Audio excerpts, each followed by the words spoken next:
Good morning, I'm Donald Jameson, and today we are going to be making peanut butter brittle. That we're going to get started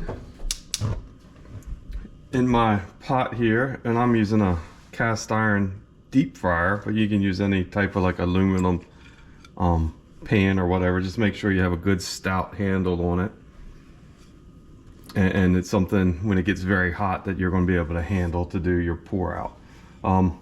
In the pot, I have added 2 cups of sugar, just plain granulated sugar. I added 1 cup of light corn syrup. I use the Caro brand, 1 cup light corn syrup. And I've also added a 1/2 cup of water. So I have that in here already. Give it a stir, get the ingredients mixed together. And we're going to let this come up to a boil. And the beginning part, you know, this is more of a process than a recipe. So we're going to take our first 3 ingredients and we're going to let them come to a boil and cook. We're going to get those up to 250 degrees. At 250 degrees, we will add the next 2 ingredients, which would be, right there is a 1/8 teaspoon of salt. I use a kosher salt like this diamond crystal. I would not use like an iodine table salt, you know, so some type of kosher salt would be best. 1/8 teaspoon. And then also at 250 degrees, you will add 2 tablespoons of butter, unsalted butter. Okay? You'll let that cook. And at that part, when you get 250 degrees, it's going to be starting to look a lot different than we have now. It's going to start to look a little like glue. As this comes up to a boil and cooks, we're basically going to cook all that, the 1/2 cup of water out of it. And you know, water boils at 212, so by the time you get to 250 degrees, that water will have cooked completely out of this, and you know, it'll be very gluey like. So after 250 degrees, we'll keep cooking, and then once it reaches 270, we will add in our nuts. For the nuts, I use plain blanched nuts. You can get them on nuts.com, you know, and they sell it as blanched nuts. 5-pound bag shipped to my house was under 30 bucks. When you want the nuts, you want raw, uncooked, unsalted nuts. You don't want to use salted nuts, and you don't want to use roasted nuts that have already been cooked, because they would be getting cooked twice, and then your peanut brittle would have a bit of maybe a burnt taste to it, you know, since the nuts would be getting kind of double cooked. So nuts.com, you can find them, just raw unsalted nuts. They get added at 270 degrees. You know, I didn't talk about the heat. I'm kind of on medium, a little bit above medium. If you're using an aluminum pan, you probably should be medium high. The cast iron, once it gets heated up, it really holds that temperature. So you don't need to be high. You don't need to have an inferno mode going on it. But you know, good medium high to once it gets started off. I'll probably back it down to medium once I get around 250. I like to use a wooden spoon as well. That's another trick that I've found. So back to the recipe. Once we get our nuts added at 270, we'll keep letting it cook, and it starts happening real fast at this point. At 300 degrees, you're going to add your vanilla, 1 tablespoon of vanilla. Okay. At that point, but the difference between 300 and 310 degrees is very quick. You know, once that vanilla comes up to temperature, you know, 30 seconds, you'll be adding in your final is 1 tablespoon of baking soda. And when you do your baking soda, you know, make sure it's the cooking baking soda, right? Not the one you would use for cleaning, right? In the orange box. Make sure it's, you know, pure baking soda. That's good for baking. And it needs to be fresh. Don't use the one that's been in your cabinet for a year. Get a brand new one. You need fresh baking soda. So that comes in at 310 degrees, and when you know, once you hit 310 degrees, turn your heat off, add your baking soda, and then stir like crazy. And then at that point, you'll get to the turnout.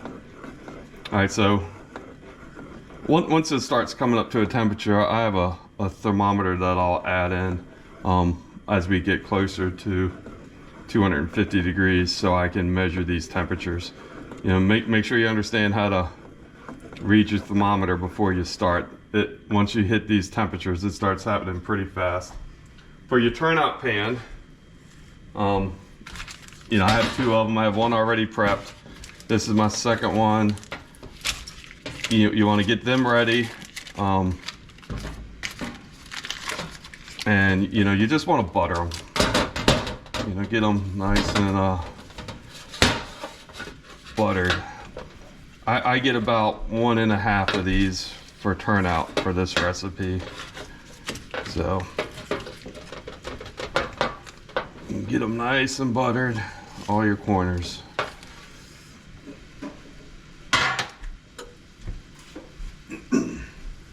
And you can see I'm starting to hit a boil now, so I'm probably 212, 215-ish. All that water has to cook out for it to get any further, you know. It's nice and frothy. You know, you need constant stirring at this point. And you know, your pan should have some tall sides on it. You don't want a little, you know, vegetable saucepan. You know, it needs to be a good stout pan or pot.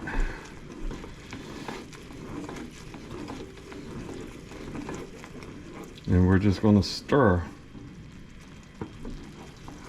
And you know, our consistency, you know, we're definitely not there. It's still watery. You can see it. And all that water is definitely starting to reduce. Let's go ahead and stick our thermometer in. You won't be able to see the temperature on the screen, I don't believe.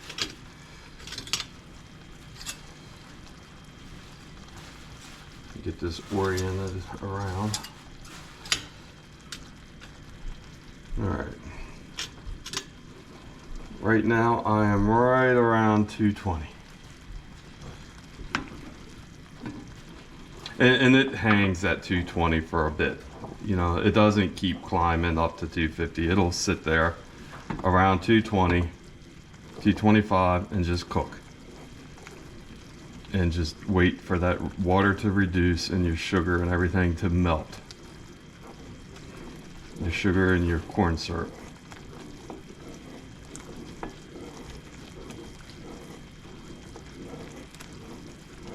And I find when I do it, if I have the thermometer in, I just kind of do it in like a moon shape back and forth.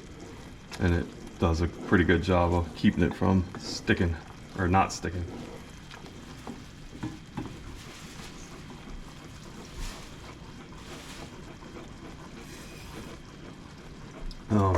What else? You know, some people use a candy thermometer.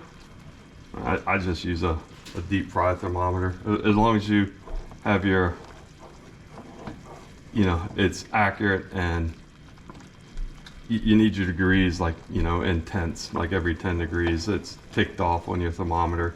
It should be fine enough for you to do this. A candy thermometer would give you a little more finer details. So yeah, that's it. I'll write up the recipe and I'll have it in the comments or somewhere for you guys to, it'll probably be like a Google link that if you have a Gmail account, you can just click on it and print the recipe. But I pretty much read you all the ingredients. 2 cups of sugar, 1 cup of light corn syrup, half a cup of water, 2 tablespoons of butter, 1 teaspoon of vanilla, 1/8 teaspoon of salt, 2 cups of your raw, uncooked, unsalted nuts, and 1 tablespoon of baking soda. And then, you also need to butter your turnout pans. I don't have that in there as far as how much butter you need. Just whatever it is, it is. All right, so we're about almost 240. It's still watery. We haven't got started getting it stretchy. At some point as this cooks, you know the sugar's starting to move when you start to see it get a little stringy. Might look like you have a hair or something in it. That's actually your sugar. It'll kind of look like some cotton candy strands.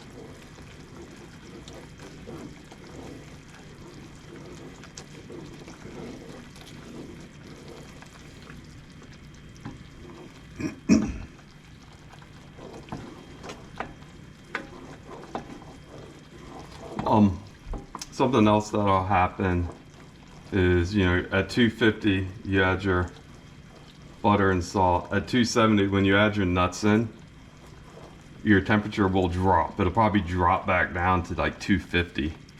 Just keep cooking. Those nuts have to cook. So when those cold nuts hit it, it will drop your temperature down. Don't be alarmed if you see that. That's perfectly normal. I have done this before when I did not have like the real quality nuts here from that you get at like nuts.com. When I've used a roasted, like just store-bought nuts, right? Already cooked nuts. I've done that before too. It doesn't turn out quite as good as using these uncooked raw nuts.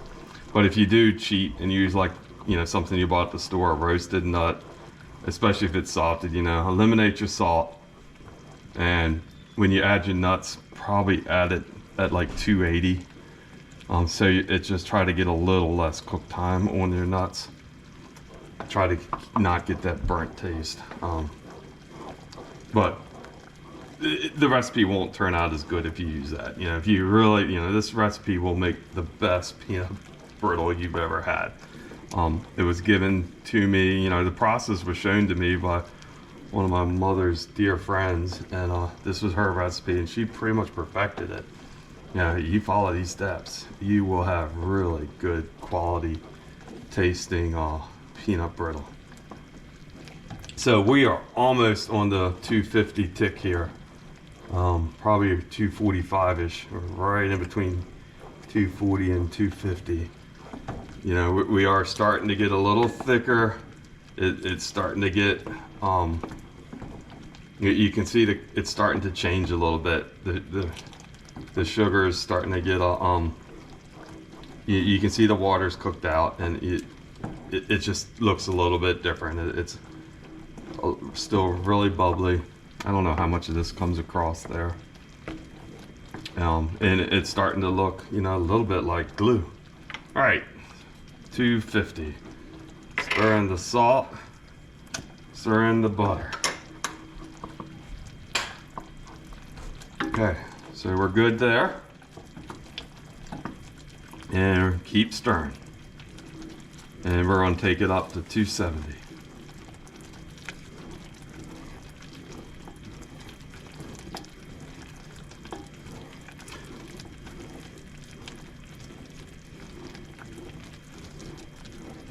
But, as I was saying, if you do cheat and use those other ones, it'll turn out good. It's peanut brittle. It's hard to not necessarily have it good, but it won't be your best. You might not want to hand it out for the holidays. But if you're just trying to practice this recipe to learn the technique before you get your good ingredients, just do it. Sure, try it with the store-bought nuts. You can see now we're really getting what we're looking for in our texture here. Also, like if you buy yourself a 5-pound bag can't remember if I either got 8 or 10 batches off a bag. I don't quite remember, but you can get a good bit, and you know, you can like use half this year and half next year. You know, you can put them in the freezer, seal it up real good, and put them in the freezer. You know, if you don't need this many nuts at one time. My mom's friend, she buys like a 20 or 50 pound bag, you know, and uses it. She makes a lot of this. But it is a good recipe to hand out at Christmas time to your friends and relatives, co-workers, whatnot. All right, so we're getting up close to 260 now. I think we're pretty much done with the half a cup of water.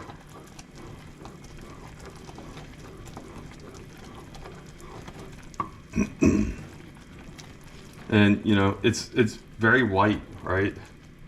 As you add the nuts, those will cook. That'll start adding some color to it. You know, get that caramel looking color. And also the vanilla will help add some of the color to this, right? But you know, right now we're very white, you know, white sugar in the Kiro. There's nothing that's giving it any color yet.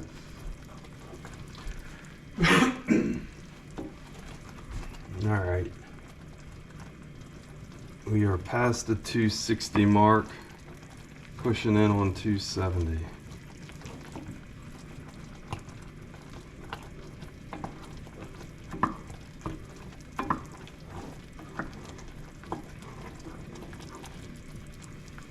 I want to reduce my heat a little bit.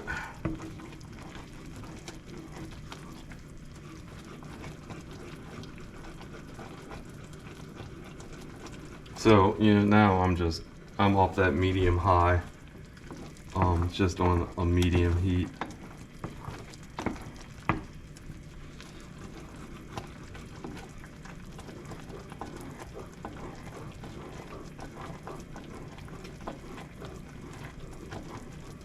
Yeah, it's not really so much about the temperature you cook it at, it's the degrees. You know, if you put it on low, it'll eventually get there. All right, we are at the 270 mark. Let's get our nuts.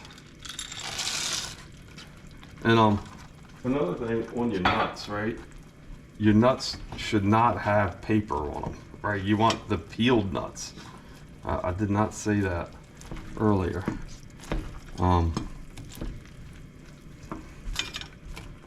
So like if you did buy like the store-bought ones and you tried to do something quick, you know, make sure you don't buy the ones with the papers on them. Make sure they're peeled. Okay, so you just keep stirring. The nuts definitely make it a little harder. You know, my temperatures now, it's probably around, it's still dropping, you know, it's 260 now. It's probably going to go to 250 as it levels out.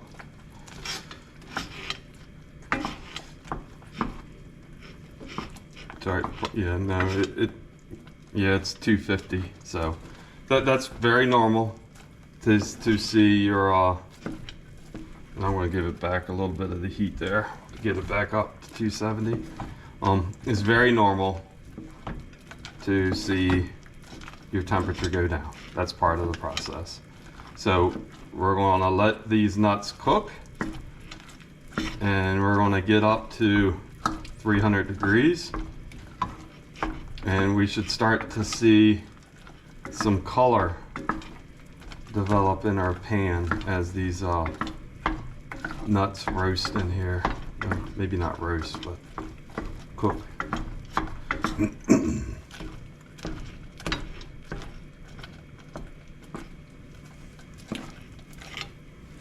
Let's see if I can show you what we're looking at.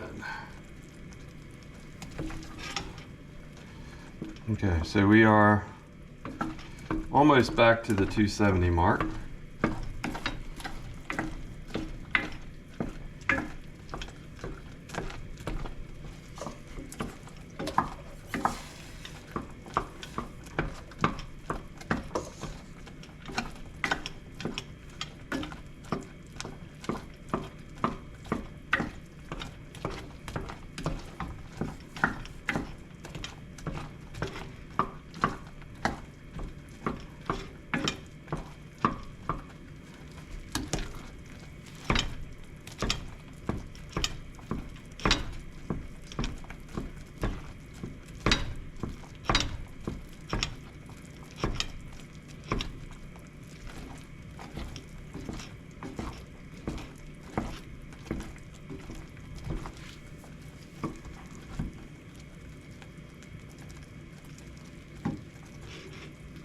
So we are hitting about 280 now.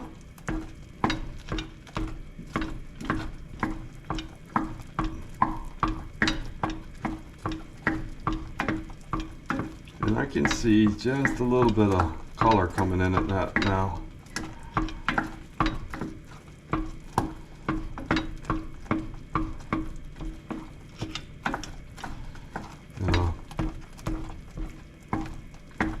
You know, I say use a wood spoon. It's a lot of stirring. I'm not certain a plastic spoon or a nylon spoon would hold up to this. You know, old wooden spoon would be my recommendation. All right, we're about 290-ish. We're definitely getting a little bit of our color. It's starting to get that really gluey look and stretchiness to it. You know, keep stirring. And so at 300, we will add our vanilla, and it starts coming together real fast. You need to have a plan for how you're going to get your thermometer out, all right? And not burn yourself. So make sure you're set there. We are about 295 right now.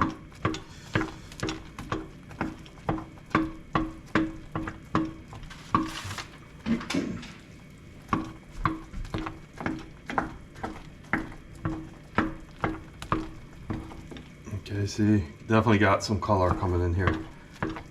It's no longer as white. We're on a 300.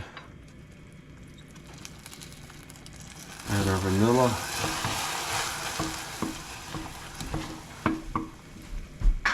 At that point, you can really start to smell it. And you know, definitely got the color there as well. So we're looking for 310. And at that point, we will turn the fire off, add in the baking soda, remove the thermometer, and stir the heck out of it. And it's going to get real frothy when you add in that baking soda. It's going to rise up at you. Don't burn yourself. It's perfectly normal. And that's one of the reasons you need a tall pan. So we're right about 305 right now. We are almost there. Just keep this stirring really good. All right, I think we're there. I'm going to turn the heat off. Get out my thermometer and keep stirring. Add in the baking soda.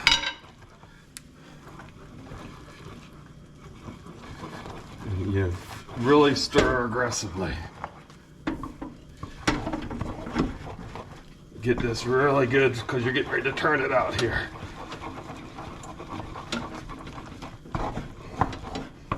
Get those ingredients really incorporated. The soda. Ooh. All right, I think that's it. Grab our first pan. And pull it out, spread it out. Try to get it thin.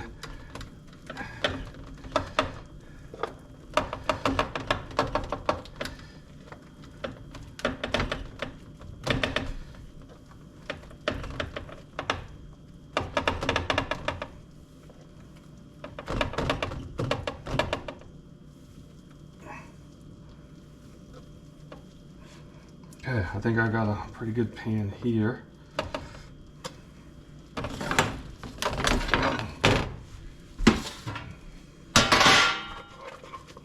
And this one I usually don't get as much. Just spread it out, move it around.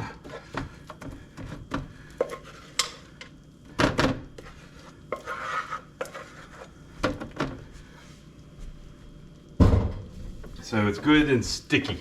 I let my pan cool down and I just get everything in hot water and let it just kind of melt off.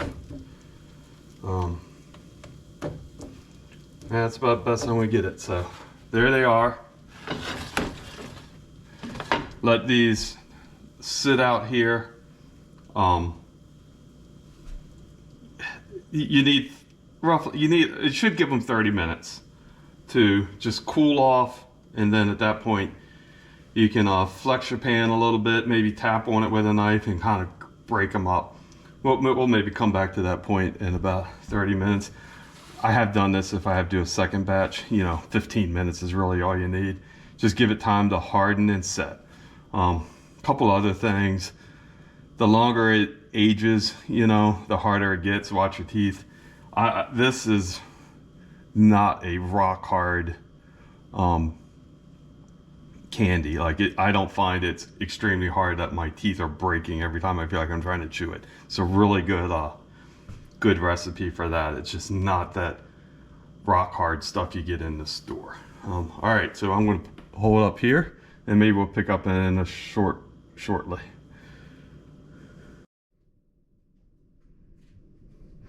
All right, we're back. It's been about 30 minutes or so, maybe not quite. Pretty happy with the way it turned out. The small tray looks really good. That's perfect. This one was really good around the edges. The middle is just a little thicker. The peanuts kind of aren't popping through. They're there. They're just kind of covered over. Whereas these, they're real thin. These look perfect. So ideally, I should have just got a little bit more of the I don't know, dough mixture over here, and it would have been really perfect for the batch. But still happy with it. And to kind of flex the pan a little bit, you can get it to break. Doesn't break, I give it a tap with a knife handle. I don't want it too small, don't want it too big. See how it turned out.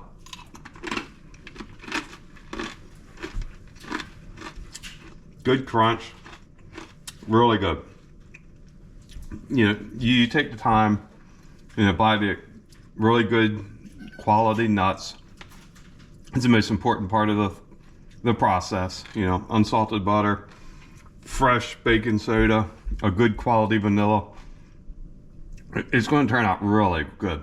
This is probably the best recipe. My mom's friend perfected this recipe over the years. At one point she was paying for her Christmas by selling peanut butter brittle. So really good. Enjoy it. It's a great recipe. Thanks.